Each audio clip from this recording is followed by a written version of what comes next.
कि हमें ना तो राम मंदिर की प्रतिष्ठा से आजादी मिली, क्योंकि बड़े पैमाने पर ओबीसी के लोग राम मंदिर आंदोलन में शामिल थे। विनय कटियार से लेकर कल्याण सिंह से लेकर उमा भारती से लेकर प्रवीण तोगड़िया, तमाम लोग शामिल थे। लेकिन जब राम मंदिर का ट्रस्ट बना तो एक भी ओबीसी को नहीं रखा गया। तो हमें कहाँ आजादी मिली? तो हमें जो आजादी मिली है वो आजादी तो हमें भारतीय संविधान से मिली है। आरएसएस बीजेपी के लोग संविधान में विश्वास नहीं रखते, लोकतंत्र में विश्वास नहीं रखते, और वो मनुस्मृति पर भी यकीन करते हैं। जब अयोध्या में राम मंदिर की खुदाई चल रही थी तो वहां बुद्धिस्टों के अवशेष निकले, मतलब इस देश के मूल्यवासियों के अवशेष निकले। लेकिन वहां पर कोर्ट के द्वारा बिना किसी एविडेंस के मंदिर बनाने का आदेश आस्था के आधार पर दिया गया। भारतीय संविधान इस बात को नहीं कहता कि आस्था के आधार पर कोई फैसले दिए जाए। तो ये आस्था के आधार पर फैसले देने का मतलब ये है कि ब्राह्मणों का वर्चस्व स्थापित करने के लिए फैसले देना, या हम हिंदू मुसलमान करके लगातार SC ST OBC को मंदिर के नाम पर गुमराह कर रहे हैं, और फिर ये बयान देकर फिर OBC के लोगों को और SC ST के लोगों को गुमराह करने की कोशिश है कि वो इसी चक्कर में पड़े रहे हिंदू मुसलमान के मंदिर मस्जिद के। इस वक्त हमारे साथ मौजूद हैं चौधरी विकास पटेल सर हैं, और सर से भी जानकारी लेंगे। सर, अभी भागवत जी का एक बयान आया है जिसमें उन्होंने कहा कि 2022 को जब से राम मंदिर का उद्घाटन हुआ तब से देश को आज़ादी मिली है। इससे पहले ही भाजपा की नेता कंगना रनौत हैं, उन्होंने भी कहा था कि 2014 के बाद ही भारत को आज़ादी मिली है। किस तरह देखते हैं सर? मोहन भागवत जी ने जो बयान दिया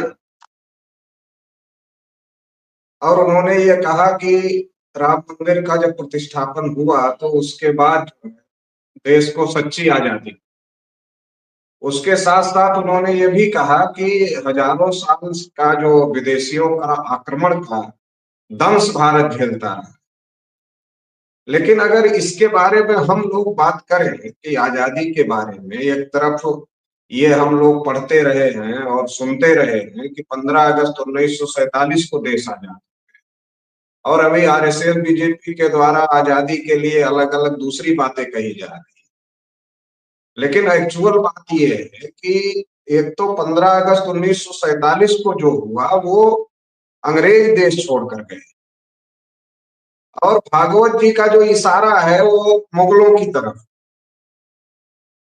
तो ये जो अंग्रेजों और मुगलों की बात तो इस देश में बार बार होती है, लेकिन इस देश में अंग्रेजों और मुगलों के पहले कौन लोग आए, किन लोगों ने इस देश की बहुसंख्यक लोगों को गुलाम बनाने का काम किया, अधिकार वंचित करने का काम किया, इसके बारे में देश में कोई चर्चा नहीं होती है।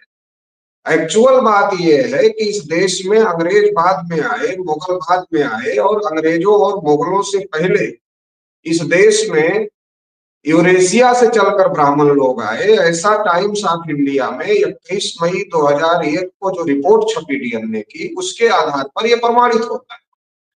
और ये बात भी प्रमाणित होती है कि ब्राह्मणों ने इस देश में वर्ण व्यवस्था बनाया, जाति व्यवस्था बनाया, और वर्ण व्यवस्था, जाति व्यवस्था बनाकर इस देश के जो असल बासिंदे थे, इस देश के जो मूल निवासी थे, उनको गुलाम बनाने का काम किया।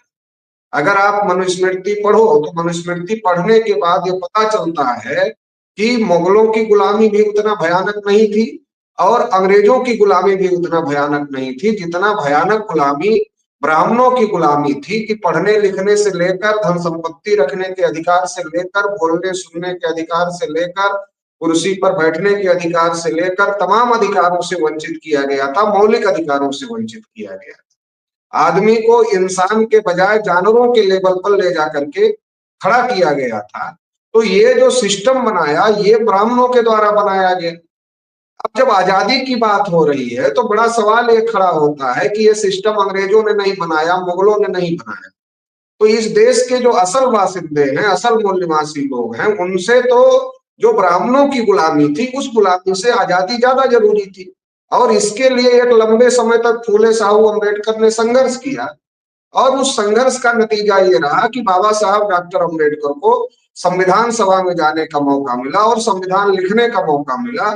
तो बाबा साहब डॉक्टर अम्बेडकर ने उस गुलामी से निकालने के लिए और सबको बराबर करने के लिए, समता, स्वतंत्रता, बंधुता, न्याय स्थापित करने के लिए, और जो हजारों साल से गुलामी का दंश झेल रहे थे ब्राह्मणवादी व्यवस्था की, उनको भी हक अधिकार मिले, उनको भी मुख्य धारा में लाया जाए, इसके लिए भारतीय संविधान को लिखने का काम किया।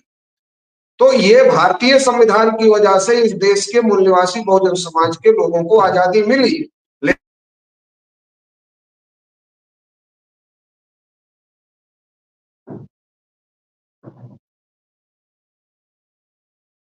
आरएसएस बीजेपी के लोग संविधान में विश्वास नहीं रखते, लोकतंत्र में विश्वास नहीं रखते और वो मनुस्मृति पर भी यकीन करते हैं। जब अयोध्या में राम मंदिर की खुदाई चल रही थी तो वहां बुद्धिस्टों के अवशेष निकले, मतलब इस देश के मूल्यवासियों के अवशेष निकले, लेकिन वहां पर कोर्ट के द्वारा बिना किसी एविडेंस के मंदिर बनाने का आदेश आस्था के आधार पर दिया गया। भारतीय संविधान इस बात को नहीं कहता कि आस्था के आधार पर कोई फैसले दिए जाए, तो ये आस्था के आधार पर फैसले देने का मतलब ये है कि ब्राह्मणों का वर्चस्व स्थापित करने के लिए फैसले देना।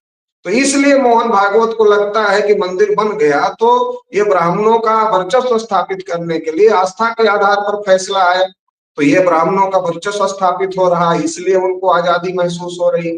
फिर उनको लगता है जो संविधान ने रिजर्वेशन का अधिकार दिया, हम हिंदू मुसलमान करके लगातार SC ST OBC को मंदिर के नाम पर गुमराह कर रहे, और फिर ये बयान देकर फिर OBC के लोगों को और SC ST के लोगों को गुमराह करने की कोशिश है कि वो इसी चक्कर में पड़े रहे हिंदू मुसलमान के, मंदिर मस्जिद के, और जो उनके हक अधिकार की लड़ाई है जो भारतीय संविधान ने दिया है, तो वो भारतीय संविधान में जो हक अधिकार है उसके लिए लड़ाई ना लड़े और हिंदू के नाम पर वो ब्राह्मणों का समर्थन करते रहे, और ब्राह्मण लोग इस देश में मनुवादी ब्राह्मणवादी व्यवस्था स्थापित करके भारतीय संविधान में जो हमारे हक अधिकार हैं उनको खत्म करने का काम करें। तो ये षड्यंत्र जो वो लोग कर रहे हैं, तो उसके लिए इस प्रकार की बात उनके द्वारा कही जा रही है।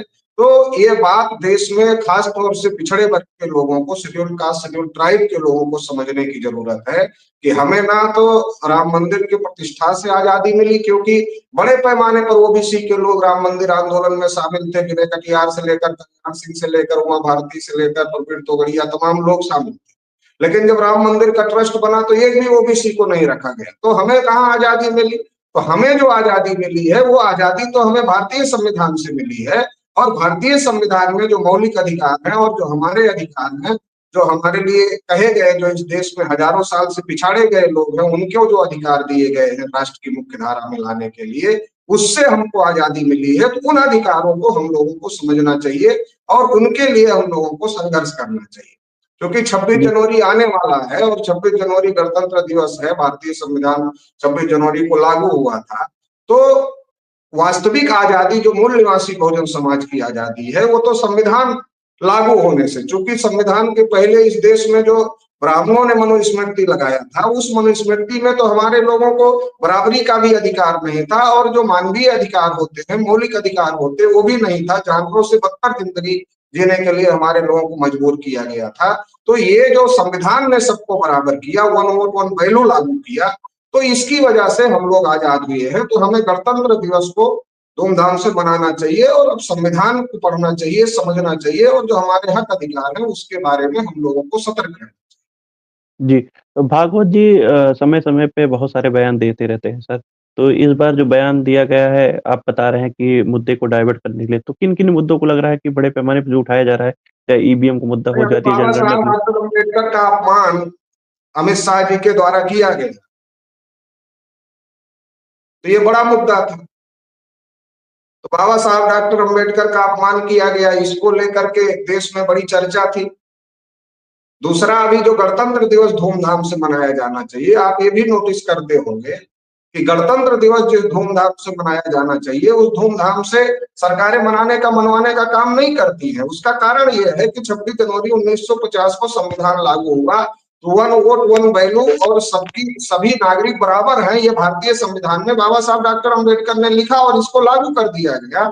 लेकिन जो ब्राह्मण लोग हैं वो तो ऐसा मानते नहीं है, बहुत सारे लोग, वो जो खास तौर से जो आरएसएस बीजेपी को चलाने वाले लोग हैं वो बिल्कुल भी ये नहीं मानते, वो तो ब्राह्मणों को ही श्रेष्ठ रखने के लिए काम करते रहते हैं। तो इसलिए अभी गणतंत्र दिवस है तो गणतंत्र दिवस को असली आजादी का जश्न मनना चाहिए था, मगर उसके पहले ही उन्होंने कहा कि नहीं, राम मंदिर के लिए हम जो है इसके प्रतिष्ठापन से हम लोग आजाद हो गए।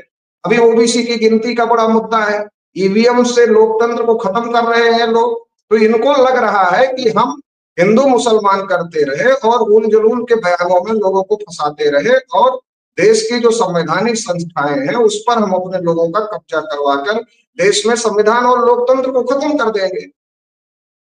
तो ये इनकी आजादी का मतलब ये है कि संविधान और लोकतंत्र को खत्म करके आजाद हो जाए। जी, जी।